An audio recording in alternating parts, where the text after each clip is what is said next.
History of Julius Caesar by Jacob Abbott. Chapter 5. Pompey. While Caesar had thus been rising to so high an elevation, there was another Roman general who had been for nearly the same period engaged in various other quarters of the world in acquiring by very similar means an almost equal renown.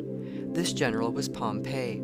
He became in the end Caesar's great and formidable rival. In order that the reader may understand clearly the nature of the great contest which sprung up at last between these heroes, we must now go back and relate some of the particulars of Pompey's individual history, down to the time of the completion of Caesar's conquests in Gaul. Pompey was a few years older than Caesar, having been born in 106 B.C. His father was a Roman general, and the young Pompey was brought up in camp. He was a young man of very handsome figure and countenance, and of very agreeable manners. His hair curled slightly over his forehead, and he had a dark and intelligent eye, full of vivacity and meaning. There was, besides, in the expression of his face and in his air and address, a certain indescribable charm which prepossessed everyone strongly in his favor, and gave him from his earliest years a great personal ascendancy over all who knew him. Notwithstanding this popularity, however, Pompey did not escape, even in very early life, incurring his share of the dangers which seemed to environ the path of every public man in those distracted times. It will be recollected that in the contests between Marius and Sylla, Caesar had joined the Marian faction. Pompey's father, on the other hand, had connected himself with that of Sylla. At one time, in the midst of these wars, when Pompey was very young, a conspiracy was formed to assassinate his father by burning him in his tent, and Pompey's comrade, named Terentius, who slept in the same tent with him, had been bribed to kill Pompey himself at the same time, by stabbing him in his bed. Pompey contrived to discover this plan, but instead of being at all discomposed by it, he made arrangements for a guard about his father's tent, and then went to supper as usual with Terentius, conversing with him all the time in even a more free and friendly manner than usual. That night he arranged his bed so as to make it appear as if he was in it, and then stole away. When the appointed hour arrived, Terentius came into the tent, and approaching the couch where he supposed Pompey was lying asleep, stabbed it again and again, piercing the coverlets in many places, but doing no harm, of course, to his intended victim. In the course of the wars between Marius and Sylla, Pompey passed through a great variety of scenes, and met with many extraordinary adventures and narrow escapes, which, however, cannot be here particularly detailed. His father, who was as much hated by his soldiers as the son was beloved, was at last one day struck by lightning in his tent. The soldiers were inspired with such a hatred for his memory, in consequence probably of the cruelties and oppressions which they had suffered from him, that they would not allow his body to be honored with the ordinary funeral obsequies. They pulled it off from the bier on which it was to have been borne to the funeral pile, and dragged it ignominiously away. Pompey's father was accused, too, after his death, of having converted some public moneys which had been committed to his charge to his own use, and Pompey appeared in the Roman Forum as an advocate to defend him from the charge and to vindicate his memory. He was very successful in this defense. All who heard it were, in the first instance, very deeply interested in favor of the speaker, on account of his extreme youth and his personal beauty. And as he proceeded with his plea, he argued with so much eloquence and power as to win universal applause. One of the chief officers of the government in the city was so much pleased with his appearance and with the promise of future greatness which the circumstances indicated, that he offered him his daughter in marriage. Pompey accepted the offer and married the lady. Her name was Anticia. Pompey rose rapidly to higher and higher degrees of distinction, until he obtained the command of an army, which he had in fact in a great measure raised and organized himself, and he fought at the head of it with great energy and success against the enemies of Sylla. At length he was hemmed in on the eastern coast of Italy by 3 separate armies, which were gradually advancing against him, with a certainty, as they thought, of effecting his destruction. Sylla, hearing of Pompey's danger, made great efforts to march to his rescue. Before he reached the place, however, Pompey had met and defeated one after another of the armies of his enemies, so that when Sylla approached, Pompey marched out to meet him with his army drawn up in magnificent array, trumpets sounding and banners flying, and with large bodies of disarmed troops, the prisoners that he had taken, in the rear. Sylla was struck with surprise and admiration. And when Pompey saluted him with the title of Imperator, which was the highest title known to the Roman constitution, and the one which Sylla's lofty rank and unbounded power might properly claim, Sylla returned the compliment by conferring this great mark of distinction on him. Pompey proceeded to Rome, and the fame of his exploits, the singular fascination of his person and manners, and the great favor with Sylla that he enjoyed, raised him to a high degree of distinction. He was not, however, elated with the pride and vanity which so young a man would be naturally expected to exhibit under such circumstances. He was, on the contrary, modest and unassuming, and he acted in all respects in such a manner as to gain the approbation and the kind regard of all who knew him, as well as to excite their applause. There was an old general at this time in Gaul, for all these events took place long before the time of Caesar's campaigns in that country, and in fact before the commencement of his successful career in Rome, whose name was Metellus, and who, either on account of his advancing age or for some other reason, was very inefficient and unsuccessful in his government. Sylla proposed to supersede him by sending Pompey to take his place. Pompey replied that it was not right to take the command from a man who was so much his superior in age and character, but that if Metellus wished for his assistance in the management of his command, he would proceed to Gaul and render him every service in his power. When this answer was reported to Metellus, he wrote to Pompey to come. Pompey accordingly went to Gaul, where he obtained new victories and gained new and higher honors than before. These and various anecdotes which the ancient historians relate would lead us to form very favorable ideas of Pompey's character. Some other circumstances, however, which occurred, seem to furnish different indications. For example, on his return to Rome, some time after the events above related, Sylla, whose estimation of Pompey's character and of the importance of his services seemed continually to increase, wished to connect him with his own family by marriage. He accordingly proposed that Pompey should divorce his wife, Anticia, and marry Aemilia, the daughter-in-law of Sylla. Aemilia was already the wife of another man, from whom she would have to be taken away to make her the wife of Pompey. This, however, does not seem to have been thought a very serious difficulty in the way of the arrangement. Pompey's wife was put away, and the wife of another man taken in her place. Such a deed was a gross violation not merely of revealed and written law, but of those universal instincts of right and wrong which are implanted indelibly in all human hearts.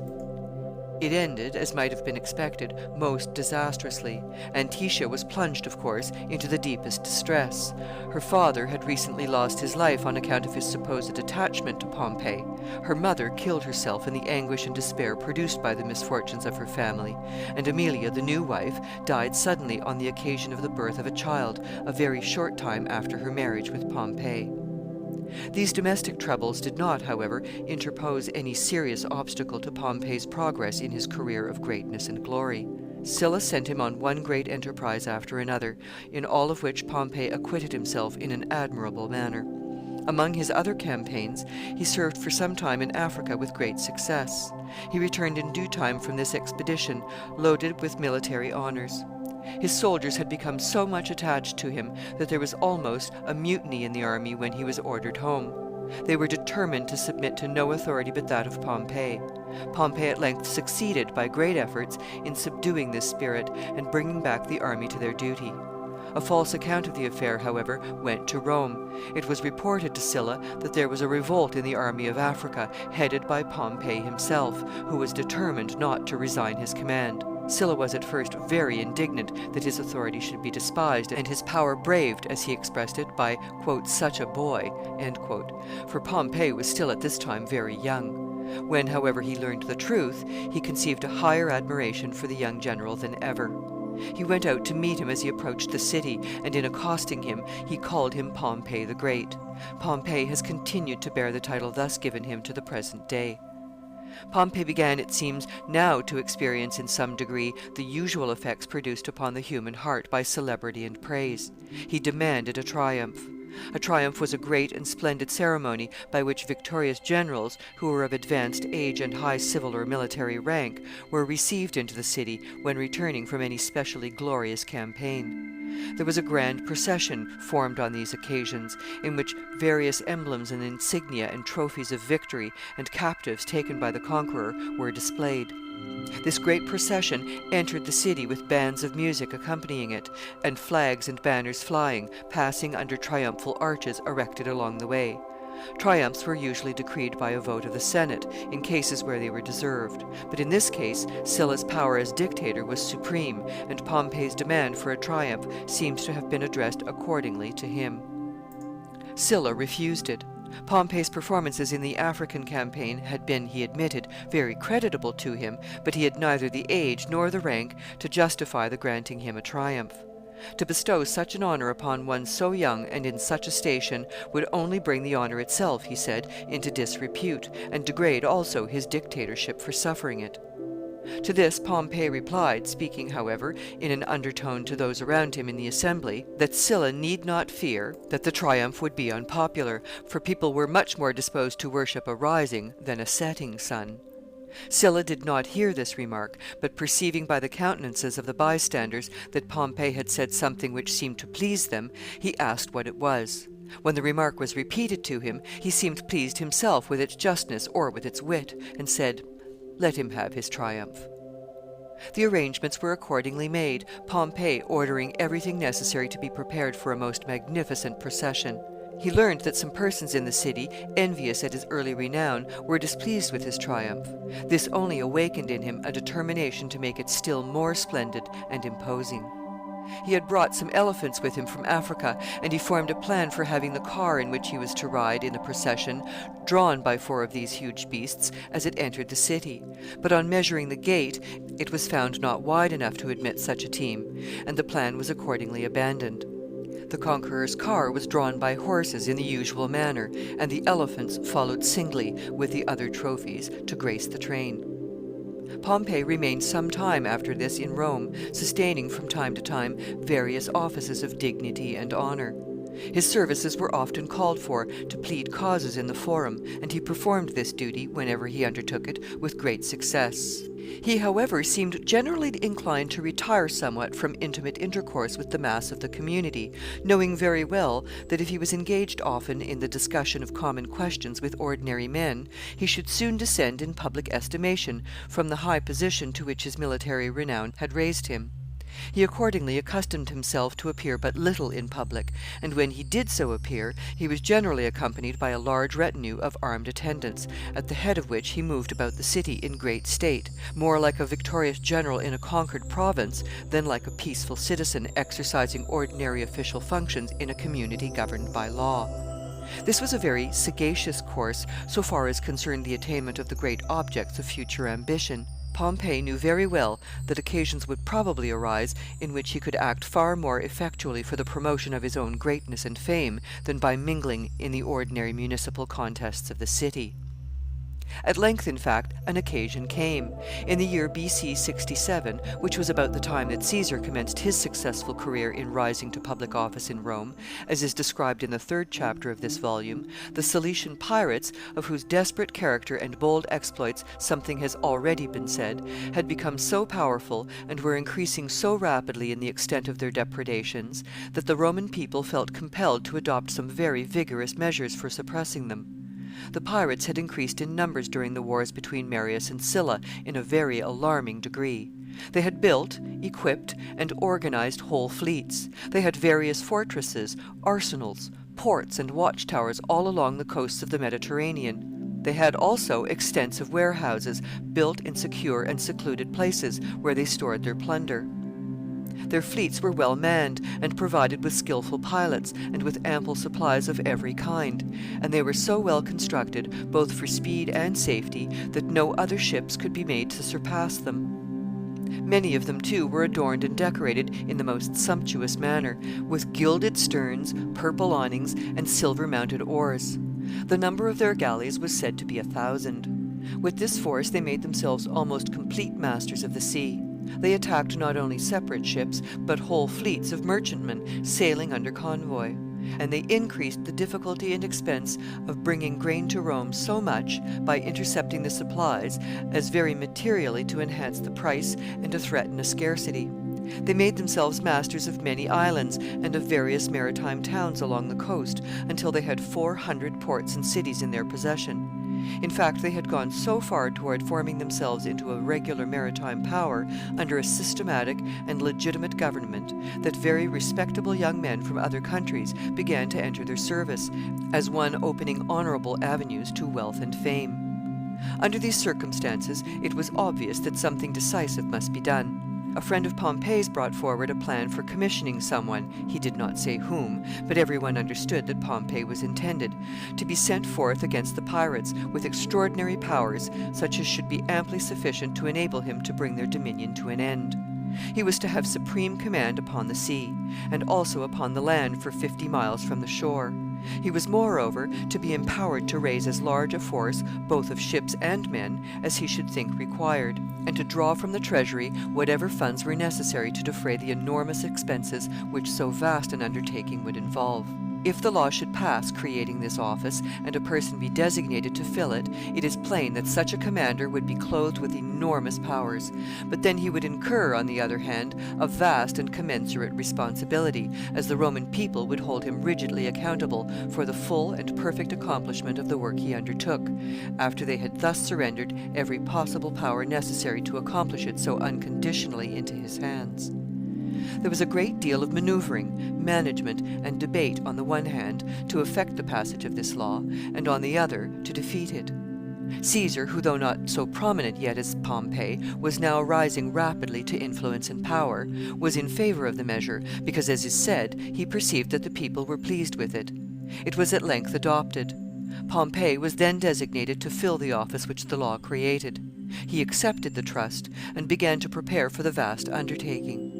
The price of grain fell immediately in Rome as soon as the appointment of Pompey was made known, as the merchants, who had large supplies in the granaries there, were now eager to sell, even at a reduction, feeling confident that Pompey's measures would result in bringing in abundant supplies. The people, surprised at this sudden relaxation of the pressure of their burdens, said that the very name of Pompey had put an end to the war. They were not mistaken in their anticipations of Pompey's success. He freed the Mediterranean from pirates in 3 months, by one systematic and simple operation, which affords one of the most striking examples of the power of united and organized effort, planned and conducted by one single mastermind, which the history of ancient or modern times has recorded. The manner in which this work was effected was this. Pompey raised and equipped a vast number of galleys, and divided them into separate fleets, putting each one under the command of a lieutenant.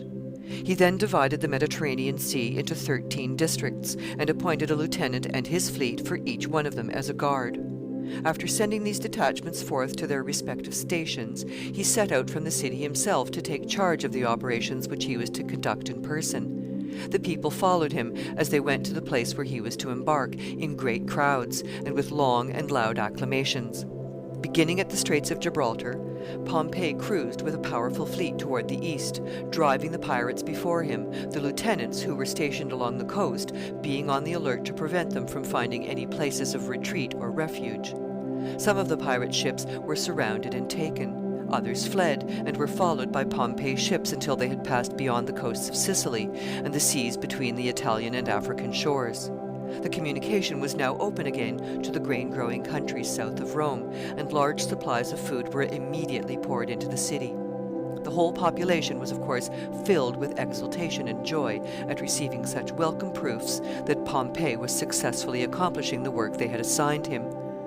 The Italian peninsula and the island of Sicily, which are in fact a projection from the northern shores of the Mediterranean, with a salient angle of the coast nearly opposite to them on the African side, form a sort of strait which divides this great sea into 2 separate bodies of water, and the pirates were now driven entirely out of the western division.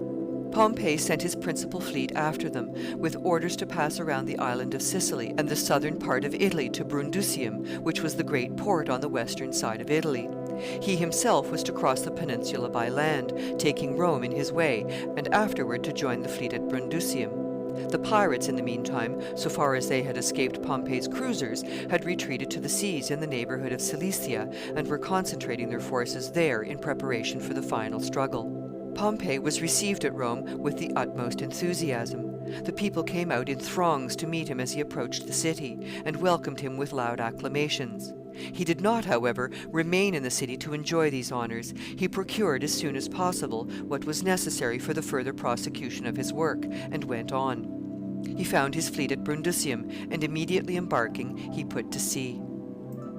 Pompey went on to the completion of his work with the same vigor and decision which he had displayed in the commencement of it. Some of the pirates, finding themselves hemmed in within narrower and narrower limits, gave up the contest and came and surrendered. Pompey, instead of punishing them severely for their crimes, treated them and their wives and children, who fell likewise into his power, with great humanity. This induced many others to follow their example, so that the number that remained resisting to the end was greatly reduced. There were, however, after all these submissions, a body of stern and indomitable desperadoes left, who were incapable of yielding. These retreated, with all the forces which they could retain, to their strongholds on the Cilician shores, sending their wives and children back to still securer retreats among the fastnesses of the mountains. Pompey followed them, hemming them in with the squadrons of armed galleys which he brought up around them, thus cutting off from them all possibility of escape. Here, at length, a great final battle was fought, and the dominion of the pirates was ended forever. Pompey destroyed their ships, dismantled their fortifications, restored the harbors and towns which they had seized to their rightful owners, and sent the pirates themselves, with their wives and children, far into the interior of the country, and established them as agriculturists and herdsmen there, in a territory which he set apart for the purpose, where they might live in peace on the fruits of their own industry, without the possibility of again disturbing the commerce of the seas. Instead of returning to Rome after these exploits, Pompey obtained new powers from the government of the city, and pushed his way into Asia Minor, where he remained several years, pursuing a similar career of conquest to that of Caesar in Gaul. At length he returned to Rome, his entrance into the city being signalized by a most magnificent triumph. The procession, for displaying the trophies, the captives, and the other emblems of victory, and for conveying the vast accumulation of treasures and spoils, was 2 days in passing into the city, and enough was left after all for another triumph. Pompey was, in a word, on the very summit of human grandeur and renown. He found, however, an old enemy and rival at Rome. This was Crassus, who had been Pompey's opponent in earlier times, and who now renewed his hostility. In the contest that ensued, Pompey relied on his renown, Crassus on his wealth. Pompey attempted to please the people by combats of lions and of elephants which he had brought home from his foreign campaigns. Crassus courted their favor by distributing corn among them and inviting them to public feasts on great occasions. He spread for them at one time, it was said, 10,000 tables. All Rome was filled with the feuds of these great political foes. It was at this time that Caesar returned from Spain, and had the adroitness, as has already been explained, to extinguish these feuds and reconcile these apparently implacable foes. He united them together and joined them with himself in a triple league, which is celebrated in Roman history as the first triumvirate. The rivalry, however, of these great aspirants for power was only suppressed and concealed, without being at all weakened or changed. The death of Crassus soon removed him from the stage. Caesar and Pompey continued afterward for some time an ostensible alliance. Caesar attempted to strengthen this bond by giving Pompey his daughter Julia for his wife. Julia, though so young, even her father was 6 years younger than Pompey, was devotedly attached to her husband, and he was equally fond of her. She formed, in fact, a strong bond of union between the two great conquerors as long as she lived.